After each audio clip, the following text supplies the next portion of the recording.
Well, now at 6, fire crews continue working to contain the Hawthorne brush fire. It's been burning in Berlin for 4 days now. Good evening and thanks for joining us for the Fox 61 News at 6. I'm Brent Harden. And I'm Bridget Bureau. Officials say more than 100 acres have been charred by the flames. Crews from nearby states are being called in to help with the firefight from New Hampshire, Maine, and New York. The Connecticut National Guard has dropped more than 51,000 gallons of water as ground crews use hose lines to get hot spots. Right now, there's still no word on exactly what sparked the fire. Fox 61's Julia LeBlanc is hearing from neighbors and from firefighters involved in the operation.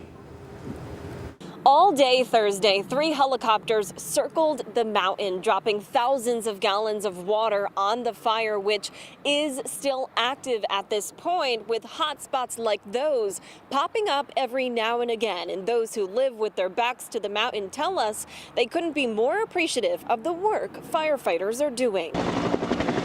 3 days after the Hawthorne brush fire started on Berlin's Lamentation Mountain,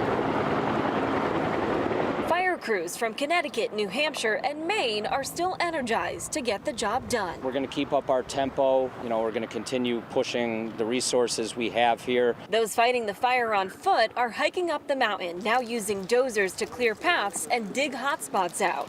All while up in the air, 2 helicopters from our National Guard are dropping more than 50,000 gallons of water with help from a 3rd helicopter from Maine. The drops help cool the area, but it's still going to take footwork and hiking and a lot of boots on the ground to get in there and continue to access the hot spots. Something neighbors who live close to the mountain appreciate. You can wake me up like that. When they're fighting that fire, you can wake me up in the morning. Yeah, they're going around. We're so happy they're here. Mark Russick lives with his back to the bottom of the mountain in a community called Regency at Berlin. Seeing the work firsthand calms the concern he had in the beginning. The mountain was glowing. I mean, it was amazing how red it was and the flames and the smoke. And while most of that has subsided and nobody has been asked to evacuate, it forced Russick to come up with an escape plan just in case. What do? You live in Connecticut. You don't think about evacuating from a forest fire. Still, he feels confident that these crews have it covered. Here's all these firefighters up on the mountain doing what they're doing, and they are at risk, but we don't think about that. We think about, wow, what a great job they're doing. They're going to make us safe, keeping them in their hearts all the time.